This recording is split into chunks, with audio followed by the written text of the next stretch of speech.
I still remember the first time I stepped onto the ice rink at Lakeside Park. My name is Alex, and I was 23 at the time, fresh out of college with a graphic design degree and a lifetime of avoiding anything that required physical coordination. Growing up in a small Midwestern town, I'd always been the artsy kid, the one who spent hours sketching rather than playing sports. Ice skating was something I'd watched others do, something that seemed to belong to a different world than mine. But that winter, I made a promise to myself to try new things, to push beyond the comfortable boundaries I'd built around my life. Little did I know that this simple decision would change everything. The Lakeside Park ice rink was beautiful in the evenings, with string lights hanging overhead and the crisp winter air filling your lungs with each breath.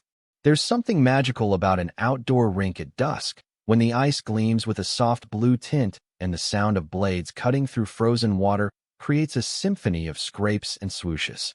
For someone who had always appreciated beauty from a distance, being in the middle of this scene was both terrifying and exhilarating.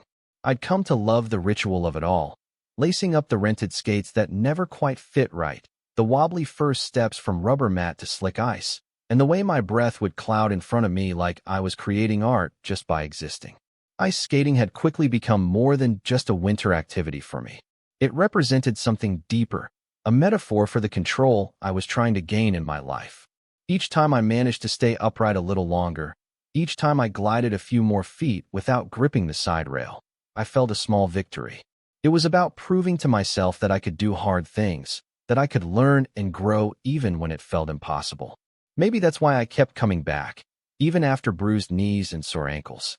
There was something addictive about the process of failing and trying again, about watching children half my size zoom past me while I concentrated on just staying vertical. That particular evening, the rink was busier than usual. A local hockey team had just finished practice, and families were taking advantage of the clear night to enjoy some outdoor fun. I remember feeling a surge of determination as I stepped onto the ice. I'd been coming for nearly 3 weeks by then, and I was finally starting to feel a hint of confidence. I pushed off from the wall, focusing intently on keeping my ankles straight, the way the friendly older woman who worked at the rental counter had shown me. Keep your knees slightly bent, I could hear her saying in my mind, and look ahead, not down at your feet. The first few minutes went well. I made a complete loop around the rink without touching the wall once, a personal best. I felt almost graceful, like I was finally understanding what it meant to work with the ice instead of fighting against it. Pride swelled in my chest as I attempted to pick up a little speed on the straightaway. That's when it happened. My right skate hit a rough patch in the ice, a small divot probably left by one of the hockey players earlier. In an instant, my precarious balance vanished. My arms windmilled wildly as I felt myself pitching backward, that horrible moment of knowing you're going to fall and being completely powerless to stop it. Time seemed to slow down as I braced for impact, anticipating the hard smack of ice against my back and the rush of embarrassment that would surely follow. I closed my eyes, tensing for the collision, but it never came. Instead, I felt strong hands catch me firmly at my hips, steadying me with surprising gentleness. My eyes flew open as I was carefully guided back to an upright position, those hands staying firmly in place even after I had regained my balance. "Whoa there," said a voice from behind me, warm and slightly amused. "I've got you. You're okay." I turned, still within the circle of those steadying hands, and found myself looking into the most striking brown eyes I'd ever seen. They belonged to a man about my age, maybe a year or two older, with dark curly hair peeking out from under a knit beanie and a smile that immediately put me at ease. He was taller than me by several inches, and I noticed he stood on his skates with the easy confidence of someone who'd been doing this his whole life. "Thanks," I managed to say, acutely aware that his hands were still resting lightly on my hips. That would have been a spectacular wipeout. He laughed, and the sound was as warm as his eyes. Would have made a great story, but probably not worth the bruises. His hands finally slipped away, and I felt an unexpected disappointment at the loss of contact. "I'm Ethan, by the way. Beginner's night is actually Thursdays. They smooth the ice extra for the new skaters." "Alex," I replied, extending my hand in what felt like an oddly formal gesture given that he'd just saved me from falling on my behind. And clearly, I should have checked the schedule. As we shook hands, I felt a small spark of something I couldn't quite name. His palm was warm against mine despite the cold air, and there was a gentleness in his grip that matched the way he'd caught me. We drifted toward the side of the rink together, moving at a pace that accommodated my still shaky skills. "So how long have you been skating?" Ethan asked, effortlessly gliding backward so he could face me while we talked, a show-off move that somehow didn't come across as showing off at all. "This is my 3rd week," I admitted. "I'm still at the don't fall down stage of learning." "You've obviously been doing this a while." "Since I was 5, he nodded. "My mom's put me in lessons after I spent an entire winter with my face pressed against the window of the local rink, begging to try it." The casual mention of his 2 mothers made something in my chest loosen slightly. I'd spent so many years in my hometown carefully monitoring every word, every reference to my own sexuality. Even now, in a more progressive city, old habits died hard. But Ethan had dropped this detail so naturally, without hesitation or explanation, and I envied his ease. "Want some tips?" he offered. "I used to teach the little kids' classes in high school." Before I could answer, he was already moving to my side, explaining how the position of my shoulders affected my balance. "It's all about your center of gravity," he said, placing a hand lightly on the small of my back. "Try to keep everything aligned." For the next hour, Ethan patiently guided me around the rink, his hands returning to my hips whenever I wobbled. Each time, they lingered just a moment longer than strictly necessary, and each time, I found myself less focused on skating and more aware of the warmth radiating through my coat, where his fingers rested. There was something both comforting and electrifying about his touch, supportive without being controlling, gentle but confident. As the evening wore on, we talked about everything and nothing. I learned he was a physical therapist who specialized in sports injuries, that he had a golden retriever named Pancake, and that he came to this rink every Tuesday and Friday evening to unwind after work. He learned about my graphic design job at a local marketing firm, my collection of vintage animation cells, and my disastrous attempt at making sourdough bread during the pandemic. What struck me most was how easy it was to talk to him. There was none of the awkward dance of trying to figure out if it was safe to be myself, none of the careful editing of pronouns or interests that had become second nature to me. When the rink's lights flashed, signaling the final 15 minutes before closing, I realized with surprise that I'd been skating continuously without holding the wall or falling, and without even noticing my improvement because I'd been so engrossed in our conversation. "Look at you," Ethan said with evident pride. "You're a natural after all." "I had a good teacher," I replied, feeling a blush warm my cheeks despite the cold air. As we reluctantly made our way off the ice when closing time came, Ethan hesitated by the bench where we were unlacing our skates. "I'm here every Tuesday and Friday," he said again, a question in his voice that wasn't quite a question. "I might need to practice more," I heard myself saying. "Tuesday sounds good." His smile was like sunshine breaking through clouds. "It's a date." Then, catching himself, he added, "I mean, not a date, unless you want it to be, which would be cool, but also totally fine if you just want to skate. And I'm going to stop talking now."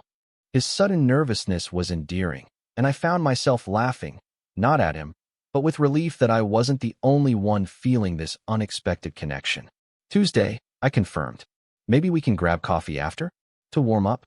The way his face lit up told me everything I needed to know. True to my word, I returned to the rink the following Tuesday, and Ethan was there waiting, his face breaking into a wide smile when he spotted me. Over the next few weeks, our rink meetings became the highlight of my days. Each session followed a similar pattern, skating together, his hands finding reasons to steady me even as I improved, followed by coffee at the small cafe across from the park. Sometimes we'd sit for hours, long after our drinks had gone cold, just talking and laughing. I learned that Ethan had grown up in this city, that he'd come out to his mom's when he was 15, to which they had apparently responded, "We know, sweetheart. Pass the potatoes," and that he'd broken his own ankle skating when he was 17, which had sparked his interest in physical therapy. He listened intently as I shared stories about growing up in a town where being different meant being invisible, about my complicated relationship with my parents who loved me but didn't quite understand me, about my dreams of someday illustrating children's books. With each meeting, the chemistry between us grew more undeniable. There were moments when our hands would brush as we reached for sugar packets at the cafe, or when he'd adjust my posture on the ice, that sent electricity through my entire body. Yet neither of us seemed ready to cross that line between friendship and something more. I found myself analyzing every interaction, wondering if I was reading too much into his lingering touches or the way his eyes seemed to follow me even when we were apart on the ice. My friend Jamie, who'd known me since college, listened to my endless analysis of these interactions with growing exasperation. "Just ask him out already," she said one night over video chat. "It's obvious you're both into each other." "You don't know that," I protested. "Maybe he's just a really friendly guy. Maybe this is how he is with everyone. Does he put his hands on everyone's hips and leave them there long after they've regained their balance?" she asked, using air quotes and rolling her eyes. "Come on, Alex. You're overthinking this." But overthinking was what I did best. Despite the comfort I felt with Ethan, old fears lingered. What if I was misinterpreting his kindness? What if making a move ruined the friendship we were building? What if he was just being nice to the hopeless beginner at the rink? The stakes felt impossibly high. This wasn't just about potential rejection, but about potentially losing someone who had quickly become important to me. About a month into our skating friendship, the rink announced they would be hosting a small exhibition where local skaters could perform short routines. It wasn't a competition, just a community event to showcase people's skills and passion for skating. Ethan mentioned it casually during one of our coffee sessions. "You should do it," I said, half joking. "Show off all those fancy moves you pretend not to have." He laughed, stirring his hot chocolate. "Only if you'll do it with me." I nearly choked on my latte. "Me? I've been skating for all of 7 weeks. I can barely do a proper stop without flailing my arms like I'm being attacked by bees." "Which is exactly why it would be fun," he insisted, leaning forward with that intensity he got when he was excited about something. "We could do something simple. It's not about being perfect. It's about celebrating progress and having fun." The idea was terrifying and ridiculous. And yet, looking at Ethan's enthusiastic expression, I couldn't bring myself to say no. "If I fall and take you down with me, remember this was your idea," I warned. "I won't let you fall," he said softly, and something in his tone made me believe him completely. For the next 2 weeks, we met more frequently, adding weekend practices to our usual Tuesday and Friday sessions. Ethan choreographed a simple routine that played to my limited abilities while still looking intentional. He was patient and encouraging, never showing frustration when I couldn't get a particular transition or when I clung to his arm during a turn. Instead, he'd break everything down into smaller steps, celebrating each tiny improvement with high fives that lingered into handholds. During these practices, something shifted between us. The focused work toward a common goal created a different kind of intimacy. When Ethan placed his hands on my waist to guide me through a movement, there was a new certainty in his touch. When our eyes met during a successful sequence, the shared pride felt like its own form of connection. We were building something together, creating something neither of us could make alone. The night before the exhibition, we stayed late at the rink for one final practice. The routine was simple, some synchronized skating, a few basic turns, and a finale where Ethan would spin me gently before we finished with a post-stop. Nothing that would impress the figure skating world, but challenging enough for someone who had been terrified of ice just 2 months earlier. As we finished our final run-through, Ethan pulled me into an impromptu hug. "You're ready," he said against my hair. "You're going to be amazing." I pulled back slightly to look at him, suddenly aware of how close we were, how his arms felt around me, how natural it was to be in this embrace. "Only because of you," I said quietly. For a moment, we just stood there on the ice, the rink empty except for us, string lights reflecting off the frozen surface like stars. Ethan's eyes dropped to my lips, and I felt my breath catch. This was it, the moment when everything would change. I leaned forward slightly, an invitation. And then the rink manager called from the booth that they were closing in 5 minutes, shattering the moment. We jumped apart like startled cats, laughing nervously as we skated toward the exit. The drive home that night was filled with talk about the exhibition, careful avoidance of what had almost happened, and a crackling tension that made every red light feel eternal. The day of the exhibition arrived with perfect winter weather, crisp, clear, and cold enough for the outdoor rink to be in ideal condition.